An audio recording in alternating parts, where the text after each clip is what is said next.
नमस्कार, आपका स्वागत है। आज हम चर्चा करेंगे टेलीफोन टैपिंग पर मचे बवाल की और उस पर हो रही राजनीति की। और ये बात नई नहीं है। काफी पहले जब हमारे पास डायलर टेलीफोन होता था, इसमें हम डायल करते थे, तब भी टेलीफोन टेप होते थे। तब सेलुलर टेक्नोलॉजी थी नहीं। सेलुलर यानी आज जो हम मोबाइल टेक्नोलॉजी की बात करते हैं। उस समय कैसे होता था? टेपिंग दो तरह से होती थी। एक तो टेलीफोन एक्सचेंज के जरिए और दूसरा तरीका था जहां आपका डायलर टेलीफोन रखा है वहीं उसके तार से छेड़छाड़ कर कोई डिवाइस लगा देना जिससे फोन पर हुई बातचीत रिकॉर्ड हो जाए। अब तो हैकिंग होने लगी है। मामला गर्म है। कहानी आईफोन बनाने वाली कंपनी एप्पल से जुड़ी है। मसला राजनीतिक हो चुका है, वो भी तब जब सीजन चुनाव का हो। अपनी सेफ्टी और सिक्योरिटी फीचर का दंभ भरने वाली एप्पल ने अपने कुछ यूजर्स को अपनी कमजोरी का संदेशा भेजा है। वैसे भारत में आईफोन रखने वाले सभी लोग आम हैं या खास, इस पर डिबेट हो सकती है, लेकिन यह संदेश मिलने के बाद त्राहिमाम किया किसने? विपक्ष ने। अचानक महुआ मोइत्रा, राघव चड्ढा, असदुद्दीन ओवैसी जैसे आईफोन धारक नेताओं ने स्क्रीनशॉट शेयर किया ट्विटर पर। इसमें क्या लिखा है कि सरकार प्रायोजित प्रयासों के जरिए आपके फोन को हैक किया जा सकता है। राहुल गांधी ने इसे और विकराल बना दिया और सारा दोष मोदी सरकार के माथे पर मत्थे डाल दिया। तो लगे हाथ क्या हुआ? अश्विनी वैष्णव ने Indian computer emergency response team यानी शर्ट इन उनको जांच सौंप दी। एप्पल को सहयोग करने का नोटिस भेज दिया। लेकिन इंडिया INDIA की यहां बात कर रहा हूं, जो विपक्षी गठबंधन है, वो इलेक्शन से पहले कोई हथियार छोड़ना नहीं चाहता। छोड़े भी क्यों? इस फोन के चक्कर में सरकारें कुर्बान हो चुकी हैं। आज हम वाशिंगटन से दिल्ली तक इसी फोन के कारनामे की चर्चा करेंगे। जब मेरा जन्म भी नहीं हुआ था तब की बात शुरू करते 1974 की। अमेरिका के नकचढ़े राष्ट्रपति रिचर्ड निक्सन को फोन टैपिंग मामले में पद से इस्तीफा देना पड़ा। उन्होंने इस मामले को इतना घसीटा कि छीछा लेदर हो गई। बात 17 जून 1972 की है। वाटरगेट कॉम्प्लेक्स में 5 संदिग्ध लोग घुसते हैं, लेकिन वहां पुलिस उनको पकड़ लेती है और इसकी रिपोर्ट अगले दिन वाशिंगटन पोस्ट में छपती है। लिखने वाले थे कार्ल बर्नस्टीन और बॉब वुडवर्ड। उनको अंदाजा भी नहीं था वो इतिहास रचने जा रहे हैं। जांच में पता चला कि ये पांचों कभी CIA के लिए काम करते थे। वाटरगेट में डेमोक्रेटिक नेशनल कमेटी का दफ्तर था जहां ये घुसे थे। रिपब्लिकन निक्सन दोबारा राष्ट्रपति बनना चाहते थे और इसके लिए वो विरोधी पार्टी की जासूसी करवा रहे थे। लेकिन पांचों के अरेस्ट होने के बाद शुरू होती है असली कहानी। एक काल्पनिक सोर्स सामने आता है जिसका नाम रखा गया डीप थ्रोट। जी हां, डीप थ्रोट। उसने बर्नस्टीन और वुडवर्ड, जो दोनों रिपोर्टर थे, उनको लगातार खुफिया जानकारी देनी शुरू की। इससे पता चला कि रिचर्ड निक्सन खुद वाटरगेट स्कैंडल में शामिल थे। आप सोच रहे होंगे कि डीप थ्रोट का असली चेहरा कभी तो सामने आया या नहीं? हाँ, आया, लेकिन तब तक निक्सन सिधार चुके थे। 31 साल बाद 2005 में खुलासा होता है कि डीप थ्रोट कोई और नहीं बल्कि फेडरल ब्यूरो ऑफ इन्वेस्टिगेशन यानी FBI के एसोसिएट डायरेक्टर मार्क फेल्ट थे। ओवल ऑफिस और निक्सन की सारी बातचीत उन्होंने ही रिकॉर्ड की थी और उन पत्रकारों को दिया था।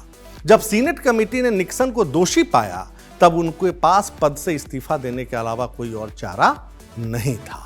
इससे आप अंदाजा लगा सकते हैं कि फोन टैपिंग या हैकिंग क्या गुल खिला सकता है।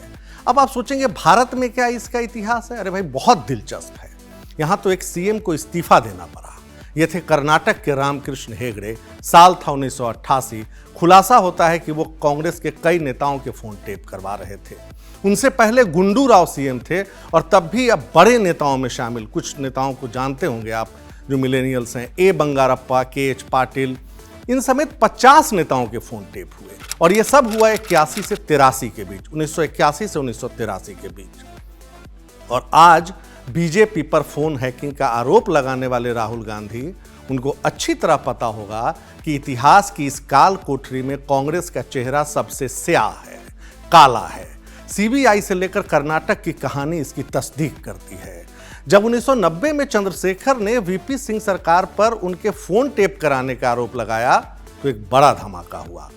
आनन फानन में सरकार ने CBI को जांच कराने का आदेश तो दे दिया, लेकिन जब रिपोर्ट आई तो पहले की सरकार यानी राजीव गांधी की सरकार की पोल खुलती है।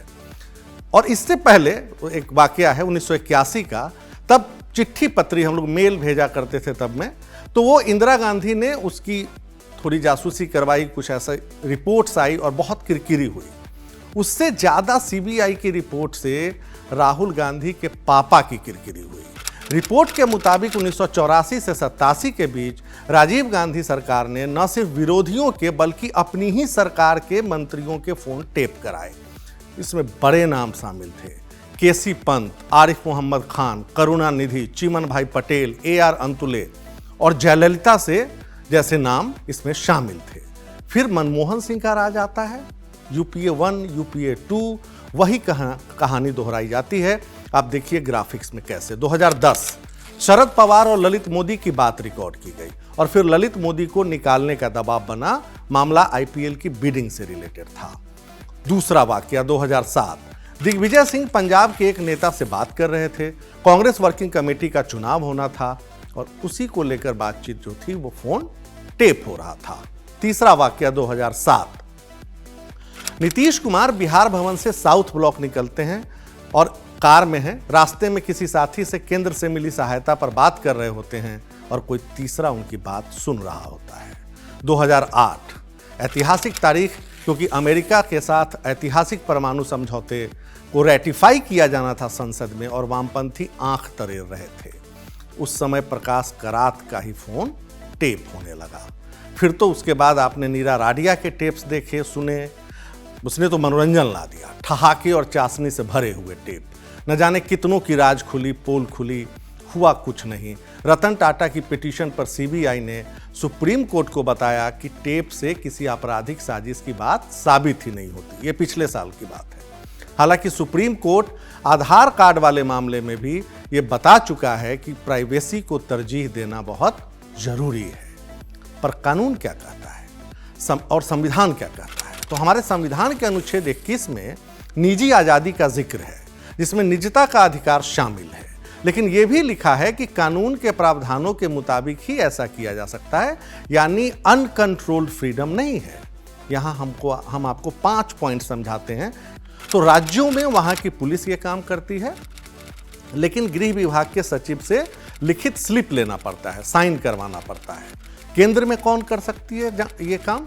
CBI, ED, narcotics bureau, central board of direct taxes, directorate of revenue intelligence, national investigating agency NIA, research and analysis wing raw, directorate of signal intelligence और दिल्ली पुलिस कमिश्नर इसकी इजाजत दे सकता है। केंद्र में क्या होता है? गृह मंत्रालय से इजाजत लेनी पड़ती है। दूसरा इंपॉर्टेंट पॉइंट जो जानना जरूरी है, टेलीग्राफ एक्ट 1850। इसके सेक्शन 5 में उन हालात के जिक्र हैं जब आप किसी का फोन टेप कर सकते हैं कानूनी तौर पर। ये क्या है? जनता की सुरक्षा, देश की अखंडता और संप्रभुता, दूसरे देशों से मित्रवत संबंध और अपराध के लिए उकसाना। तीसरा इंपॉर्टेंट पॉइंट, टेपिंग के ऑर्डर देने वाले अधिकारी को लिखित में कारण बताना होगा और 7 दिनों के अंदर इसे रिव्यू कमेटी देखेगी। अब कहेंगे रिव्यू कमेटी में कौन होगा? तो केंद्र में कैबिनेट सेक्रेटेरिएट की अगुवाई में एक कमेटी होती है और राज्यों में चीफ सेक्रेटरी इसको लीड करते हैं। चौथा इंपॉर्टेंट पॉइंट, नियमों के मुताबिक 6 महीने के भीतर सारे रिकॉर्ड्स नष्ट करने होंगे। कुल मिलाकर निष्कर्ष क्या निकलता है? धुंध साफ करने के चक्कर में ये धुंध और बढ़ती जा रही है, जैसे दिल्ली की फिजा में पॉल्यूशन बढ़ता जा रहा है। विधानसभा चुनाव पास है और लोकसभा चुनाव कुछ दूर। फिर जांच से पहले ही मोदी सरकार पर उंगली उठाना बेकार है। यही पेगासस के समय भी हुआ। सिर्फ 29 मोबाइल सेट सुप्रीम कोर्ट की जांच कमेटी तक पहुंची और किसी में पेगासस सॉफ्टवेयर से जासूसी नहीं हुई। एप्पल वाले मामले में लेकिन एक बात है, अगर ये नोटिफिकेशन इतना जेनरिक है तो एनडीए में भी 38 पार्टियां हैं, उसमें भी सैकड़ों नेता हैं, उनके पास भी तो कोई गई होगी। कोई सामने आ जाता तो विपक्ष की धार ऐसे ही कुंद हो जाती, लेकिन ऐसा भी नहीं हुआ है। तो मामला रोचक मोड़ पर है। आगे क्या गुल खिलाता है इस बार वाला फोन टैपिंग धमाका, हम आगे बताते रहेंगे। जी न्यूज़।